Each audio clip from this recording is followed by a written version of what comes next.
پێشەوەی بێمە سەر ئەوە خاڵێک ضروریە باسی بکەین، ئەویش ئەوەیە مەرج نییە بۆ ئەوەی کە حکمی کوفری کەسێک بدرێ ئاەتێک یان حەدیثێکمان هەبێ. لەوانەیە کابرایەک بڵێ باشە چۆن ئێوە بە چه صیفەتێک حکمی کافربوونی فلان یان فلان کۆمەڵتان داوە یان ئەم بڕگە کوفرەتان باس کردو بە شێوەیەکی گشتی، یعنی وەکو یاسا و ڕێسایەک دەرتان کردویا باسی ئەکەن لە کاتێکە ئاەتێکتان نهێناوەتەوە یان حەدیثێکتان نهێناوەتەوە. ئێمەش لە جوابە ئاڵێین شێخ حامد بن ناصر بن معەمەر رحمه الله کە یەکێکە لە قوتابیانی شێخ محەممەد بن عەبدولوەهاب رحمه الله 202 ساڵ لەمەوە پێشکۆچی دوایی کردو ڕەحمەتی خوای لێبێ، یەکێکە لەوانەی کەوا عیلمەکەی شێخ محەممەد بن عەبدولوەهابیشی وەرگرتووە و خۆشی کتێبی تری نووسیوە. ئەمەی ئەی خوێنەوە لە کتێبی ئەددورەرایە مجلدی نۆهەم لاپەڕە نۆهەم. شێخ حەمەدە فەرمێ زۆر مەسئلە هەیە کە زانایان باسییان لێوە کردووە لە باسی کوفر و ڕیدەیە، ئیجماعی لەسەر بووە، کۆڕای مسلمانان و زانایانی لەسەر بووە کە حکمی پێ بکرێ، حکمی بکەرێکی کوفرین بدرێ بەسەریا، ئەگەر چی دەقێکی ڕاشکا و ئاشکراش لەسەری نەهاتووە کە کوفرە، بەڵکو زانایان خۆیان بە شێوەیەکی گشتی لە دەقە شەرعیەکانیان وەرگرتووە.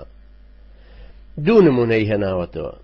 ئەویش احتیمالی کردوەوە سەر ئیجماعێک کە ئیمامی نەوەوی ڕەحمەتی خوای لێبێ نەقلی کردووە. ئەفەرمێ ئەگەر هاتوو مسلمانێک وەکو عیبادەت مەڕێکی سەر بڕی بۆ بتێک یا بۆ قەبرێک یا بۆ شتێک، مەڕێکی سەر بڕی وەکو قوربانی کردن وەکو عیبادەت کردن، ئەمە پێی کافرە بێ لە کاتێکا کە نە ئاەتی لەسەرە نە حەدیث. یان بەوەی کە مەشهورە لە نێوانی خەڵکی کە ئەڵێن ئەگەر هاتوو قورئانی فرەدایە ناو نەجاسەتەوە، خۆمە هیچ کەسێک وای نەکردووە، قورئان ئاەتێکی لەسەر نییە، هەروەها حەدیثێکیش لەسەر ئەمە نییە. زۆر لەو کتێبە عەقائیدیانە یان ئەوانەی شەرحی حەدیثەکانیان کردوتەوە کە دەربارەی عەقیدە، هەروەها مفەسیرون، بەڵام بە تایبەت ئەمانەی ئێستا باسییانەکەن لەم بابی تەکفیرەیە زۆرتر کتێبە عەقائیدیەکانن، زۆرتر بۆ لای ئیمامی ابن تەیمیە چینەوە، ئیمامی ابن القەیمە، ئیمامی ئەحمەد بن حەمبەل ڕەحمەتی خوای لێبێ، ئیمامی عەبدوڵڵای کوڕیەتی لە کتێبی ئەسسونە، عەبدوڵڵای کوڕی ئیمام ئەحمەد، کتێبێکی تر هەیە ئەسسونە هی ئەلخەلالە، کتێبێکی تر هەیە هی ئیمامی لالەکائی پێڵەن، هەر مەشهورە بە عەقایدی ئەهلی سونە و جەماعە، كتابي العلو هي إمامي ذهبية، كتابي الصارم المسلول هي إمامي ابن تيمية رحمة خوالي بإعلام الموقعين هي ابن القيمة، يا أم كتابانيك يستل سردمي نويا تحقيق كراونته كتابي علماء نجد يا أوانيتر بشويشي قشتي أم علماء برزان همويان أم باسانيان باس كردوها كجاري واهيا سرپێچی کردنێک گوناحێکی گەورە هەیە، گوناحێکی کوفرین لە یەکێکەوە دەرەچێ دلیلی ئاەت و قورئانی لەسەر نییە، ئاەتە یا حەدیثێکی لەسەر نییە، بەڵام کۆڕای زانایانی لەسەرەکە ئەو کەسە پێی کافر بووە. گەورەترین دلیل لەسەر ئەوە بۆ نمونە کێشەیە کە لە زمانی مەئمونە ڕوویدا، خەلیفە مەئمونی عەباسی، کە پێوترێ خەلق القورئان، کە قورئان دروست کراوە. ئەهلی سونە و جەماعە ئیمام ئەحمەد بن حەمبەل کە ڕەحمەتی خوای لێبێ پێشەوایانە فەرمووی قورئان صیفەتی خوایە،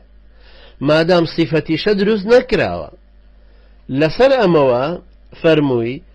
هەر کەسێکیش بڵێ قورئان مەخلووقە کافرە بێ. ئەم حکمی کافربوونی ئەو کەسەی کە ئەڵێ قورئان مەخلووقە نە لە ئاەتە هاتووە نە لە حەدیث،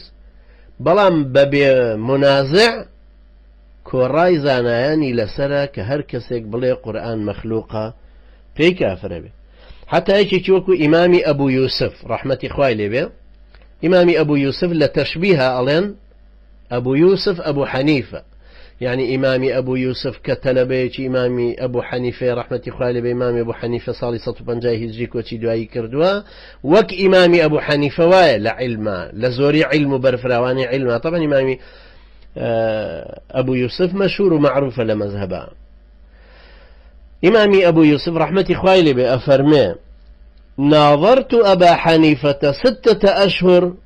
فاتفق رأينا على أن من قال القرآن مخلوق فهو كافر.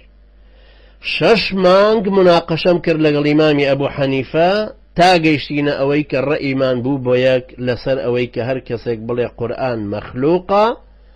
ئەو کەسە بە کافر حسێبە.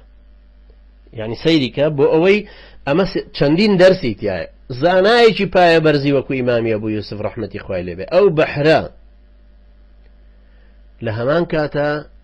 جورئەتی نەکردو بڵێ باشە بە کافری دانێم.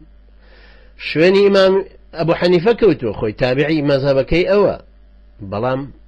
موافق نەبووە لەسەری تاکو بۆ خۆی بۆی ڕوونەبێتەوە.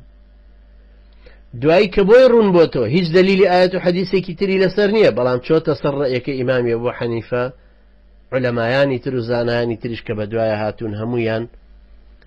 لەسەر ئەوە متفقن. ئەو دقیقی خوێنمەوە لە کتێبێک هانای مختصر العلو